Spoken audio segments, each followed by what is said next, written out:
کے متعلق پہلے بھی میں اس پر ویڈیو بنا چکا ہوں، لیکن اس کے باوجود بھی بندش کے حوالے سے کافی سوالات آتے ہیں کہ ہماری بندش ہے اور بندش جو ہے کس طرح ہماری بندش ختم ہوگی کے حوالے سے۔ جب ان کی شادی کی عمر ہوتی ہے تب اس وقت جو ہے اس کی بندش کی وجہ سے اس کا رشتہ طے ہو نہیں پاتا، پھر آخرکار جو ہے یا عمر نکل جاتی ہے اس کی، پھر وہ شادی نہیں ہو پاتی۔ ایسے اس وقت جو موجودہ رپورٹ ہے وہ بہت زیادہ آ گئی ہے کہ پاکستان میں جو ہے بہت زیادہ جو لڑکیاں ہیں وہ تقریباً جو ہے 35 سال سے جو ہے ان کی عمر گزر چکی ہے۔ آج ہم یہ آیت بتا رہے ہیں اس کے بندش کے حوالے سے، یہ ایک ایسی آیت ہے کہ یہ آیت خاص ہے بندش کو ختم کرنے کے لیے۔ یہ آیت مبارکہ آپ پڑھیں گے تو انشاءاللہ عز و جل اس سے آپ کی بندشیں ختم ہو جائیں گی، اگرچہ رشتے کی بندش ہو یا جو ہے اس کی کاروبار کی بندش ہو، یہ جو ہے اس کی بندشیں ختم ہو جائیں گی۔ الحمدللہ رب العالمین والصلاة والسلام علی سید الانبیاء والمرسلین،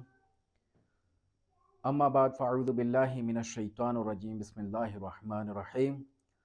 صلی اللہ علی النبی وآلہ صلی اللہ علیہ وسلم، صلاۃ و سلام علیک یا سیدی یا رسول اللہ۔ ناظرین، آج جو ہم یہ ویڈیو بنا رہے ہیں یہ ہے بندش کے متعلق۔ پہلے بھی میں اس پر ویڈیو بنا چکا ہوں، لیکن اس کے باوجود بھی بندش کے حوالے سے کافی سوالات آتے ہیں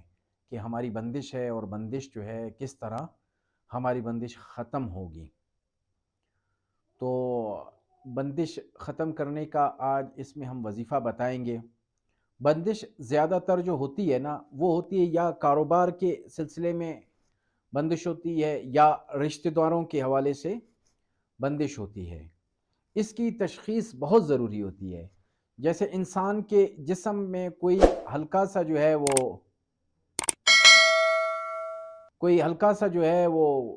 کوئی بیماری ہو، وہ آہستہ آہستہ بڑھ کر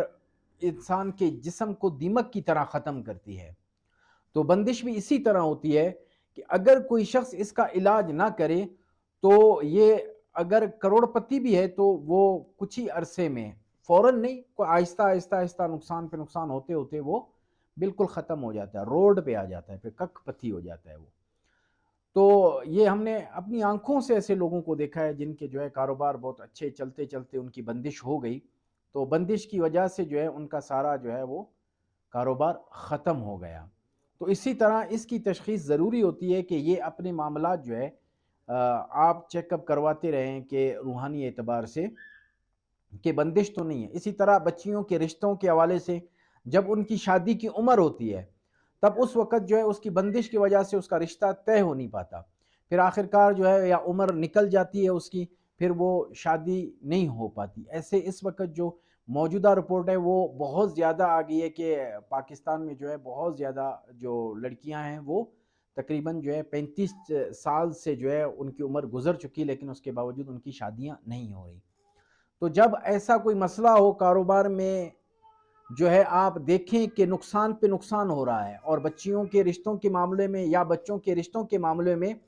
تاخیر ہو رہی ہے کہ رشتہ ہو نہیں پاتا، قریبی ہے کہ بس کل جو ہے یہ ہاں ہو جائے، آپس میں جو ہے رشتہ ہو جائے، لیکن عین ٹائم پہ انکار ہو جاتا ہے، یا بعض اوقات جو ہے یہ منگنیاں ٹوٹ جاتی ہیں، بعض اوقات نکاح ہوتے ہیں رخصتی سے پہلے جو ہے اس کے یہ معاملات جو ہے ختم ہو جاتے ہیں۔ جب ایسا ہو تو بہت ضروری ہے کہ اس کی جو ہے آپ تشخیص کروا کے اس کو ختم کروائیں،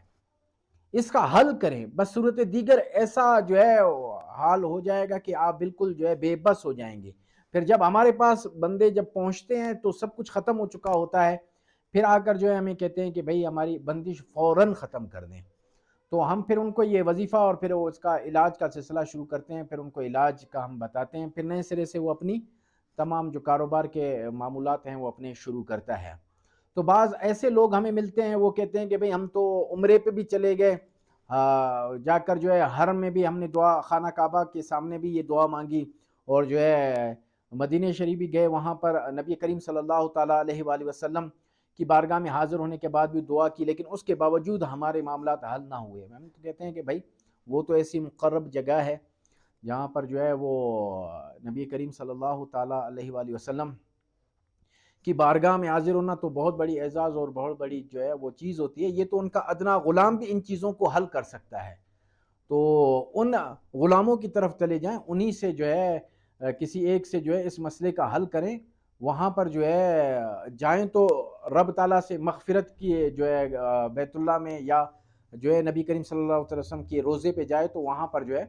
مغفرت طلب کرے، وہاں پر اخروی اعتبار سے اپنے لیے جو اور گناہوں کی توبہ کرے وہاں جا کر جو ہے یہ معاملات، تو کوئی بھی ایک بندہ ان کا ادنا سا غلام بھی اس چیز کو حل کر سکتا ہے۔ تو اسی طرح بہت سارے لوگ جب وہاں جاتے ہیں وہ کہتے ہیں کہ ہم جا نہیں پاتے، جب بھی حرم میں داخل ہوتے ہیں تو ہماری طبیعت خراب ہو جاتی ہے، یا نبی کریم صلی اللہ علیہ وسلم کے روضے پہ جاتے ہیں تو ہماری طبیعت خراب ہو جاتی ہے وہاں پر۔ تو وہاں پر جو ہے وہ جانا اور وہاں پر حاضری جو ہے بس ایک اس نیت سے بندہ جائے کہ رب تعالیٰ سے استغفار اور توبہ طلب کرتا ہوا جائے اور اپنے گناہوں کی معافی طلب کرتا رہے،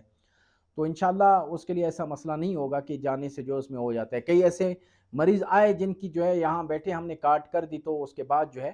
ان کے وہاں پر جو ہے عبادت میں بھی دل لگا اور دیگر کام میں جو ہے ان کے باقی معاملات بہتر ہوتے رہے۔ آج جو ہم یہ آیت بتا رہے ہیں اس کے بندش کے حوالے سے، یہ ایک ایسی آیت ہے کہ یہ آیت خاص ہے بندش کو ختم کرنے کے لیے۔ یہ آیت مبارکہ آپ پڑھیں گے تو انشاءاللہ عز و جل اس سے آپ کی بندشیں ختم ہو جائیں گی، اگرچہ رشتے کی بندش ہو یا جو ہے اس کی کاروبار کی بندش ہو، یہ جو ہے اس کی بندشیں ختم ہو جائیں گی۔ آیت مبارکہ ہے ما یفتح اللہ للناس من رحمہ فلا ممسک لہ ما یمسک فلا مرسل لہ من بعدہ وہو العزیز الحکیم۔ اس کا ترجمہ ہی یہی ہے، اللہ جو رحمت لوگوں کے لیے کھولے اس کا کوئی روکنے والا نہیں، اور جو روک لے تو اس کی روک کے بعد اس کا چھوڑنے والا نہیں، وہی عزت اور حکمت والا ہے۔ یہی کا رب تعالیٰ جس کو اپنی رحمت کے دروازے جس کے لیے جو ہے وہ کھول دے تو اس کی رحمت کے دروازوں کو کوئی بھی روکنے والا نہیں ہے۔ یہ آپ نے وظیفہ پڑھنا ہے، یہ روزانہ آپ نے جو ہے کوشش کریں کہ عشاء کی نماز کے بعد جو ہے اس کو 111 مرتبہ آپ نے پڑھنا ہے۔ اس سے پڑھنے سے انشاءاللہ عز و جل آپ کی جو ہے معاملات بہتر ہوں گے، رزق میں بھی کشادگی ہوگی اور رشتوں کے معاملات ہوں گے وہ بھی آپ کے لیے بہتر ہو جائیں گے۔ رب تعالیٰ سے دعا ہے کہ رب تعالیٰ ہمیں صحیح معنی میں نماز پڑھنے اور صحیح معنی میں وظائف پڑھنے کی توفیق عطا فرمائے۔ وما علینا الا البلاغ المبین۔